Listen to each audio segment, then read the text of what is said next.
So you remember Dr. Shivaranjani Santosh, the Hyderabad-based pediatrician who ran a campaign for 8 years against Tetra Pak drinks that look like ORS, but they're not really ORS. And she won that campaign at the end when she got those products taken off the shelf to a point where they were asked to change the labels. Well, it turns out that they're back on the shelves now.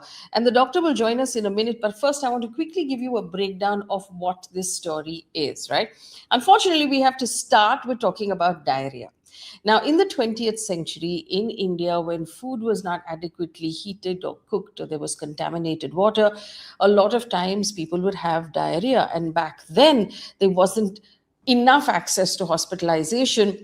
And so diarrhea would lead to dehydration, to shock, and to death, especially among children who were under the age of 5. The treatment was only IV fluids and was not easily available, especially in rural India. That was when the WHO and also then the Indian government in the 1980s came up with the idea of ORS. The WHO linked paper actually said that the National Control of Diarrheal Diseases program, launched in 1980, made an attempt to make ORS packets easily available all across the country in order to simply save lives of children who had diarrhea. So ORS packets were being stocked in these nursing homes and public health centers. Doctors and nurses were trained. There was mass awareness campaign. It became normalized as part of parenting culture simply to save lives, and save lives it did. ORS became, or what we call oral rehydration, solution became part of our households. Basically, if someone has diarrhea and you give them that solution, it will keep them from becoming dehydrated and effectively save their lives. Now, what happened then is that these powders became household names, so they were not being used correctly. A lot of times they were at least too concentrated, or they were too diluted, or they were being mixed with unsafe water, which made the matter worse. And then came the problem that we've had recently, where there were these energy drinks that were actually presenting themselves as ORS, causing a massive problem. Now, why is that a massive problem? Give me a minute. Now, ORS is a specific mix of glucose at a specific amount, sodium, potassium, and citrate. So these things in that specific component mixed together with the right amount of water are meant to pull water into the body through the gut, basically bringing more water into your system. If the balance is wrong, it will do the opposite, and that is not ORS. So then what happened was, these companies that were selling these Tetra Pak ORS as ORS was not ORS, and actually could have been dangerous, or were already dangerous for children. It did not match the composition that was needed. There was too much sugar, there were flavors, there were additives, and effectively it was a sweetened electrolyte beverage. And what this fake ORS could have done was, it would have pulled water into the intestine in the wrong way, increased the dehydration, and increased the diarrhea, and made things worse. That is when my guest came in. Dr. Shivaranjani Santosh from Hyderabad began a campaign saying, do not allow these companies to brand themselves as ORS when they are not the real formula that the WHO is actually recommending. She ran the campaign for 8 years as she documented the harm. She raised it publicly. She filed a legal PIL as well in the High Court. And then in October last year, the Food and Drug Administrator, the FSSAI in India, issued a directive that basically said no food or beverage product can use the term ORS on its packaging or on its label unless it strictly conforms with the WHO recommendation. So that, after that, there was this whole debate of these companies asked, can we finish what is on our shelves before we rebrand? They were given that permission. That caused a separate controversy. We understand now the products are back on the shelf, and instead of calling themselves ORSL, they're calling themselves ERSL, but they look and feel exactly the same. And if pharmacists are handing it over to parents, it's likely that they're going to use it completely. So Dr. Shivaranjani Santosh is joining me right now, and she just put up a post on her social media saying that she feels like the whole battle has been lost, and she feels that this whole thing has caved in completely and they've gone back to what it used to be. Dr. Santosh is with me right now. Good afternoon, and thank you for giving me your time. Can you tell me what has happened with this campaign at this point, and why you believe that in this case Goliath has won, like you said? So now I don't consider the earlier thing a win anymore, to be very frank. And yesterday when I read those headlines that Kenvue has now come up with ORSL for diarrheal and ERZL for daily hydration. And I saw that ERZL is using the artificial sweetener, sucralose, in all the drinks, and that it is now going to be there again everywhere in the pharmacies and in the hospitals and possibly in schools also. And with the ERZL looking very, very similar to ORZL, and the rest of the design, the font size, everything being same. 80% of Indian population still not being aware of the deceptive labeling that happened for the past 2 decades, and who believed that ORSL was the WHO recommended formula ORS are going to believe that this ERZL is also the same WHO recommended formula ORS. I'm talking about people who are not on social media, who don't follow news, who are in the villages, in the towns, and even in the cities, who don't follow what's happening. Okay. And sucralose, is an artificial sweetener. It is even, these are used in Diet Coke and these kind of things. And sometimes when people with diabetes want to drink something sweet, an occasional drink, or people who are battling obesity, all these artificial sweeteners were introduced for them. But there are many studies which are saying that they may not be the best also for these conditions as well. That is also debatable at this point. And we also know sucralose itself can cause diarrhea. It can affect the gut health negatively. Okay. So imagine like saying that this drink is for everyday's hydration. I don't know. And so many of us, like, we apply for trademark and we don't get it for a year or more. And these people, in less than 2 months, trademark was given. In less than 1 month, all the varieties were accepted, and they have actually announced it.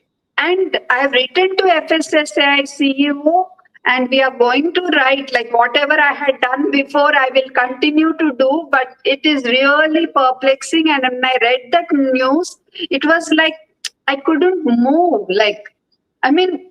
How much more can anybody fight? And when I spoke to a pediatrician from Tamil Nadu today, Dr. Agila Ashokan, maybe you can get connected with her. She said exactly the same thing, ma'am. Yesterday, when I heard the news, I just closed everything for some time. My mind was totally like distraught. What is this? Why? Why can't they come up with a decent new rebranding which won't confuse people into believing that this was the ORSL or this is the ORSL which they thought to be ORS? And why sucralose in hydrating drinks? For your information, Abbott was using this in Pedialyte. Yes. And there were many court cases, and now they have removed it from most of their Pedialyte drinks. Okay, so any hydrating drink, how can it have something which can potentially worsen diarrhea? And there is no fixed dose for that. It depends on the sensitivity of the gut. So they cannot argue even in that way also. So fundamentally, what you're saying is that if there is a child who has diarrhea, administering this drink with sucralose in it could actually be potentially dangerous. Can worsen the diarrhea. And also, if people think that it's a very good health drink and continue drinking it, normal people, like everybody continues drinking sucralose, an artificial sweetener, every day, and their sugar craving for foods increases, especially if it is being given to children thinking it's a health drink. Their appetite for good foods will come down. These are all the issues we are worried about, in addition to them disturbing their gut health. Okay, the microbiome, the gut microbiome, and in addition to the possibility of it worsening the diarrhea, the acute side effects. Doctor, do you believe that the people at the regulatory board of food standards in India, who should be protecting the children of our country, are failing at their job? I feel so. I strongly feel so now. Till now, I have refrained from saying it, but I'm going on what do you say? What do you call on record? That yes, they have failed us, and it hurts a lot. It's very painful. And these are big companies, right? They have a lot of access, they have a lot of money. You said yourself that they managed to turn this product around in 2 months and put it back on the shelves. Is this, is this David versus Goliath about the fact that corporates with big money actually outrank in every way the average citizen? No doubt about it. I really thought that's why my win was not a win. I went on TED Talk saying, like, Goliath fell and David won and all that. Now, nothing, nothing, nothing. I think it's difficult to fight when these Corporates and authorities are in cahoots. No. You have also, and I watched some of your other videos, you've talked about the fact that there are so many sugary drinks available in our market that we give our children, things that we consider healthy, things that say there's no added sugar, but there's actually jaggery, which is really the same thing. Or, these chocolate milk drinks, whether it's Horlicks or Bonvita or whatever else that we give our children on a daily basis. In your opinion, you believe that these things are detrimental to our children's health? Oh, yes. You ask any sensible pediatrician, not those pediatricians who have become unethical and started endorsing these products on social media. I'm not talking about those unethical pediatricians, but the rest of them, if you ask any of them, nobody would recommend milk mixes. They're very bad for dental health, and in the long run, they do make the child develop a craving for sweetness. And again, in the long run, obesity is a risk with all these things. So, and deception to the core, that is like jaggery containing foods. It started with slurp form, if I remember right. Then Little Joyce, Grizzo, all of them started this true we no sugar, no sugar. But when we started raising our voice for the past 2 years, and then FSSA also made it a rule that they should mention it as sugar. Now they are mentioning it against the column sugar. And now they are saying no white sugar. Otherwise, till 1 to 2 years back, they were saying no sugar in their marketing practice. And even today's post, when I posted about this new ERSL, and I was talking about this multiple times. Electro Choice, Himalaya Rehydrate, Zincovit Active, these also contain decent amount of sugar. These are available in the pharmacies. And if you see the comment section, one parent also said they went and asked for ORS, but they were given Himalaya Rehydrate. And some are being given Electro Choice. Okay, so that's why from the beginning I was requesting the government allow only the proper oral rehydration salts and oral rehydration solutions to be available in the pharmacies, because you can't control what the person sitting in the pharmacy is doing, because they will be given targets. This much profit is needed. Obviously these drinks have more profit margin. So, and if the person sitting in the pharmacy gives it, the unsuspecting parent will take that only and give it to her child, isn't it? And I bet even in your family, many people would have thought ORSL to be the real ORS and would have taken it. I can bet on that. So, Dr. Santosh, what is the real ORS available in our market? Is it electrol? What is it? So there are some, even Kenvue has launched now an WHO recommended formula ORS sachets. Ideally, no flavoring, 75 milliequivalent per liter of sodium, 75 millimole per liter of dextrose, 20 milliequivalent per liter of potassium, 60 milliequivalent per liter of chloride, and 10 milliequivalent per liter of citrate. Together, they make up 245 milliequivalent per liter. Okay, so This is called reduced osmolarity ORS. This is called reduced osmolarity ORS. So 75 plus 75, 150 plus 20, 170, 180, and chloride is 65 milliequivalent per liter. Okay, so what happens is the sodium and glucose balance is so good that they act on something called sodium glucose co-transporter and take the water into the gut. So excess sugar than this will pull water into the gut and worsen the diarrhea. Now, how about formula? I mean, rehydration formula containing stevia and all these zero sugar things. So again, they don't work on the sodium glucose co-transporter. So the core principle is again disturbed. Even stevia worsens the gut issues, that feeling of uneasiness. So when you're giving to a sick child, we wouldn't want to give something which will make the child more sick, right? Feel more sick.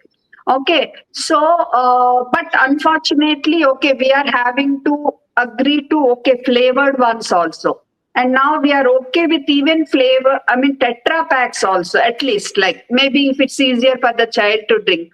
But beyond that, we don't want WHO recommended formula. I mean, we don't want anything other than WHO recommended formula. And even sachets, there are two types, 4.1 and 20.5 gram. 4.1 gram has to be dispersed in 200 ml water. 20.5 grams has to be dispersed in 1 liter water. This kind of awareness government has to bring about in to the remotest part of the country. Doctor, you also talked about the fact that you received threats while you were on this campaign and you were scared, your family was worried about you. What happened? So basically, earlier part of it in social media, messages like, you will be killed in India, good people won't survive in India, those kind of messages, they're from fake accounts. So I never used to really be too bothered. One small uneasiness, and then I'll just overlook it. But my family was worried at a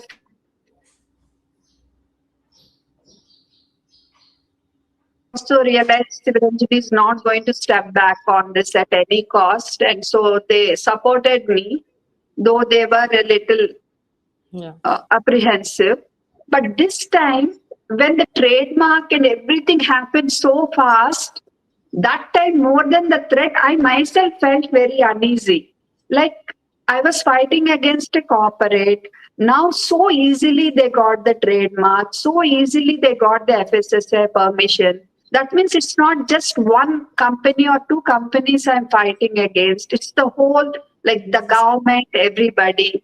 So, I mean, am I really putting everybody at risk? That kind of uneasiness just came, into my that day, like when you would have seen that video.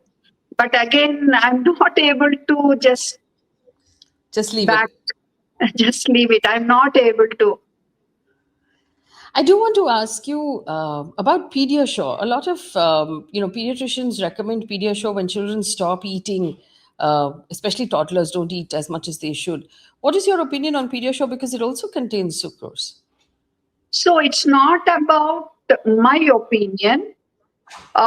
Any Academy of Pediatrics clearly tells that any milk powders or these supplements have to be suggested on a one-on-one basis only for specific indications for a certain period when an extra nutrition is needed for that particular child. Otherwise, these are not recommended on a regular basis. Whole food, real food, cooked food, fresh fruits, these are the things that need to be encouraged, and plain milk, unflavored milk.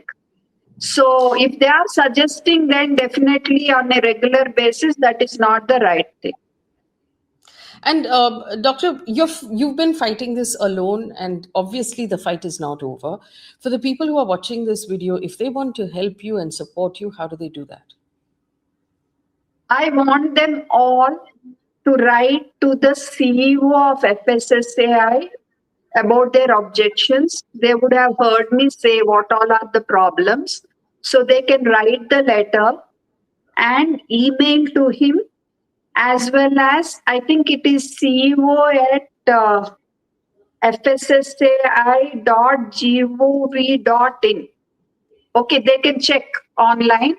Okay, and they can also send a hard copy postal Yeah. with the registered post acknowledgement due, and send a copy to Shri JP Nadda ji as well. Okay, this is what they can do right now, and also they can send their objection to the trademark registry with a copy to the Chennai based office as well. And they can email to, I don't remember the email ID by heart, but if they search online, they'll easily get. All right, so those details we're going to put in the description of this video, including contact details of the CEO of FSSAI, where you can write an email or you can send a letter, and also to the Trademark Authority of India, so you can write that letter as Objecting well. to the ERSL trademark. Please do your own fundamental research as well. Strengthen your argument. Each of us as citizens has a responsibility to know what is going on before, and to take a stand based on what we believe. So we encourage you to do the reading that is necessary in order to understand why this is very wrong, and why, as citizens, as parents, we should be deeply concerned, because this would actually be a symptom of a much, much larger problem. And in this case, we have, the doctor who's fighting for us. There will be many other cases where we don't have, anyone fighting for us as citizens. And we need to make sure that the authorities in charge of these aspects of our lives are actually doing their job responsibly. Doctor, thank you so much for the fight, the work that you're doing, the fact that I understand you're going to continue fighting, and for all of the energy that you've put into keeping our children safe. Thank you for all your efforts. Thank you. Thank you so much. Thank you.